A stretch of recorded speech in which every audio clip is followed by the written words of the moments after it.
Assalamualaikum warahmatullahi wabarakatuh. Sahabat tani, lalat buah adalah hama yang kehadirannya dapat merusak, menurunkan hasil yang bisa kita panen hingga menyebabkan kegagalan usaha tani kita. Maka pada video kali ini kita bakalan bahas 10 cara ampuh buat mengatasi lalat buah. Dan nomor 8, 9 dan juga 10 adalah senjata pamungkas kita buat penanganannya. Jadi pastikan Anda tonton sampai habis.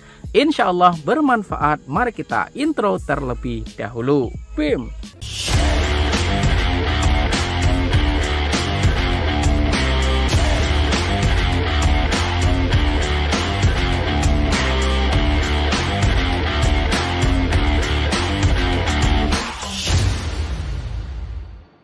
Dan sebelum mulai, klik dulu ya tombol jempolnya. Mudah-mudahan ilmunya jadi makin berkah dan rezekinya jadi tambah banyak lagi. Amin. Dan kita mulai dengan cara yang pertama, yaitu lakukan sanitasi yang benar.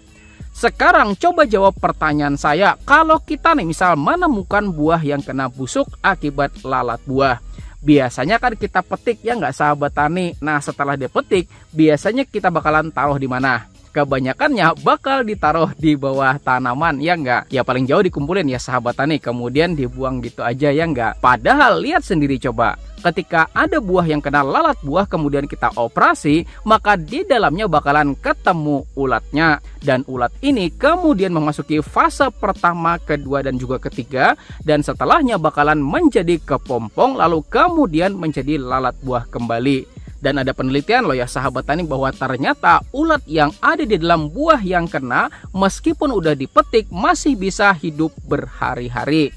Coba aja deh ya sahabat tani praktekin di tempat masing-masing gitu kan. Ambil buah yang kena sebanyak 10 buah gitu ya sahabat tani. Kemudian setelah 12 jam kemudian coba belah salah satunya gitu kan.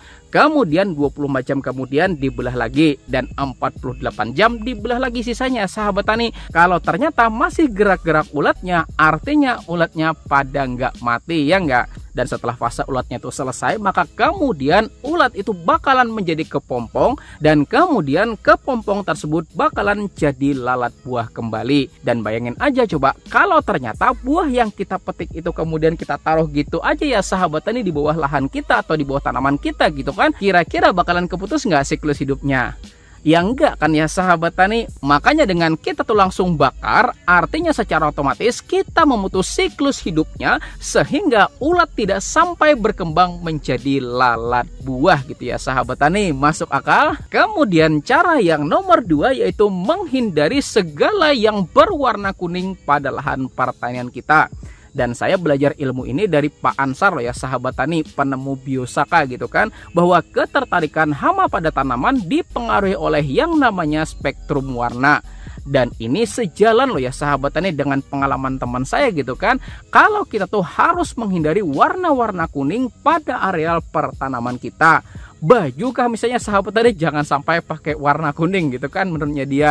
Lalu ada kemasan pupuk apa pestisida gitu ya sahabat tani yang ternyata warnanya kuning gitu kan, jangan dibuang sembarangan. Kemudian misalnya kita habis bikin pupuk organik menggunakan bioaktivator IM4, ya jangan dibuang sembarangan gitu ya sahabat tani IM4-nya. Kecuali benda-benda yang berwarna mencolok ini tuh kita berikan lem buat merekatkan hama yang hinggap di sana.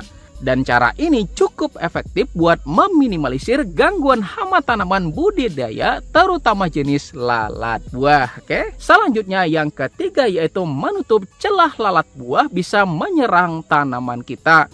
Dan kita bisa melakukan pembungkusan bagi Anda yang misal tanam tanaman buah gitu ya sahabat tani, atau memagari lahan pertanian kita menggunakan namanya insect net, biar hama itu nggak bisa tembus masuk pada areal pertanaman kita. Lalu cara yang selanjutnya yaitu yang keempat, kita juga bisa melakukan pemasangan perangkap. Dan perangkap lalat buah ini kemudian ditetesin dengan suatu cairan feromon namanya metiliogenol yang menarik lalat jantan buat terperangkap pada jebakan yang kita buat. Dan tips dari saya ya sahabat tani, pertama taruh perangkap lalat buahnya tuh jauh-jauh dari lahan pertanian kita. Karena kalau dekat justru bakalan ngundang hama gitu ya sahabat tani. Dan yang kedua, perlu diingat juga bahwa feromon itu adalah cairan yang dapat memikat lalat buah jantan. Artinya betinanya kemana coba? Masih berkeliaran ya enggak? Dan secara kodratnya makhluk hidup gitu ya sahabat tani, pasti yang berproduksi itu betina apa jantan? Ya betina kan ya sahabat tani. Dan ketika betinanya masih berkeliaran pada area lahan pertanian kita, maka di antaranya juga pasti bakalan ada yang siap buat nyuntikin pada buah tanaman kita gitu kan. Maka jadikan hasil tangkapan dari perangkap lalat buah tersebut sebagai indikator berapa banyak sih kira-kira populasi lalat betina yang masih berkeliaran pada areal pertanian kita, oke? Kemudian cara kelima yaitu lakukan stimulasi menggunakan tanaman atau tumbuhan yang tidak disukai oleh lalat buah. Pertama, kita bisa melakukan penanaman misalnya serai pada sekeliling lahan pertanian kita. Kemudian kita juga bisa nanam jenis kemangi gitu ya sahabat tani. Kemudian beluntas, jenis lavender, bahkan daun mint juga bisa gitu ya sahabat tani. Kedua, contoh tanaman yang tadi saya sebutin juga bisa kita ambil daunnya, kemudian kita remet-remet gitu ya sahabat tani, jangan di blender gitu kan, untuk kita ambil perannya sebagai elisitor. Lalu airnya diambil dengan dosis 40 ml per tangkinya dan disemprotkan pada tanaman kita dengan harapan hama jenis lalat buah bisa tertolak kehadirannya, oke? Selanjutnya yang keenam yaitu manfaatkan predator alami. Tahu predator? Nah, jadi predator merupakan binatang yang dapat memangsa dari hama tanaman kita. Dan predator dari lalat buah itu salah satunya adalah semut rangrang. Dan kalau orang sini tuh bilangnya serangga merah gitu ya sahabat tani. Kararangga habang orang Banjar bilangnya gitu ya sahabat tani.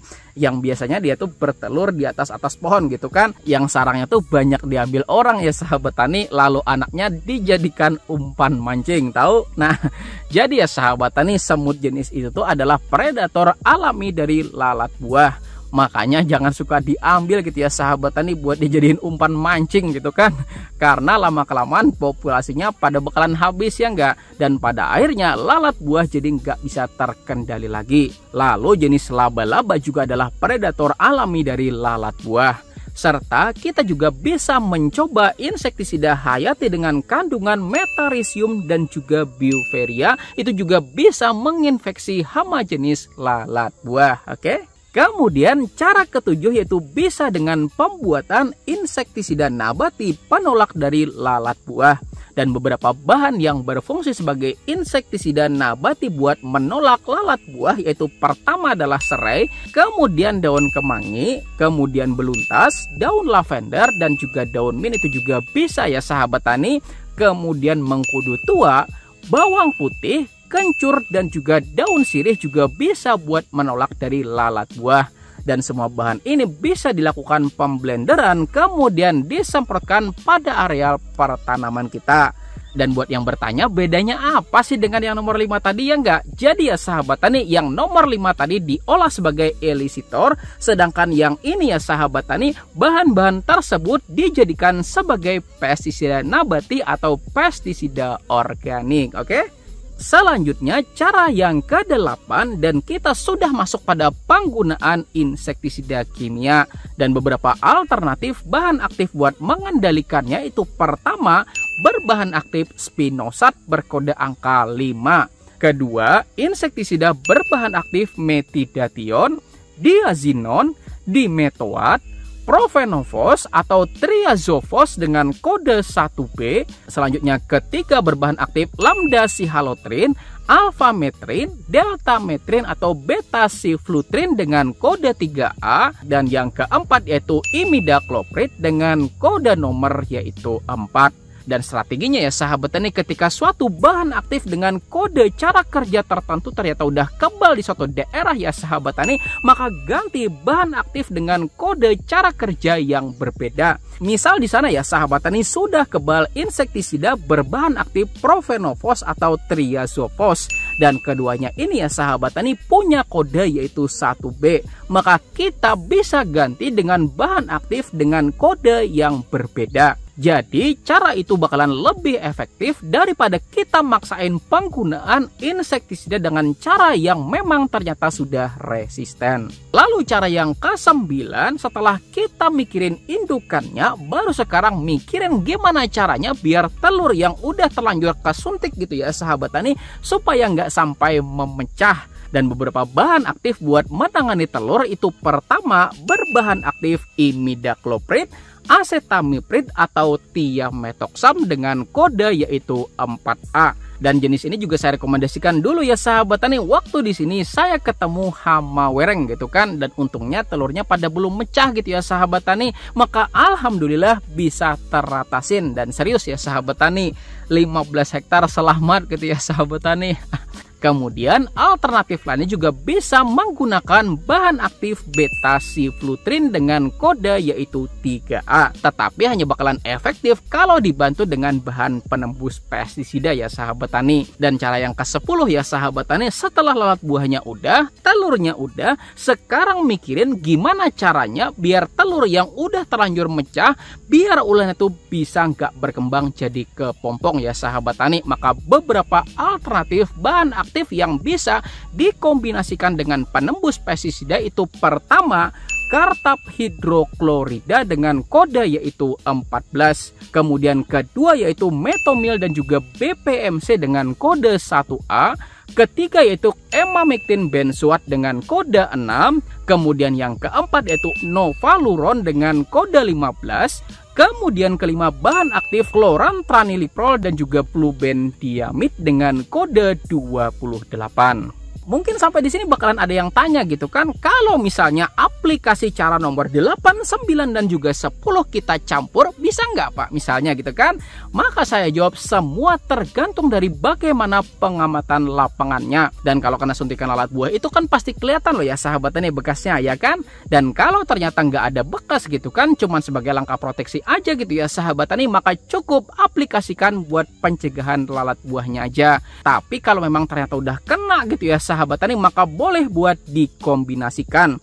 Dan terus untuk pengendalian secara kimiawi ini ya sahabat tani, lakukan pada saat sore hari. Dan soal interval penyemprotannya juga gitu kan, maka saran saya jauh-jauh hari ya sahabat tani sebelum dilakukan pemanenan, atau penyemprotannya bisa dilakukan setelah selesai melakukan pemanenan buat memproteksi tanaman yang belum dipanen. Dan kalau di sini ya sahabat tani, panen itu kan setiap 5-6 hari sekali ya sahabat tani. Dan setelah selesai dilakukan pemanenan, maka saat itu bisa kita lakukan penyemprotan buat memproteksi buah-buah yang belum pada matang gitu ya sahabat tani. Jadi masih ada waktu biar residu pestisida bisa berkurang konsentrasinya sebelum kita lakukan pemanenan, oke?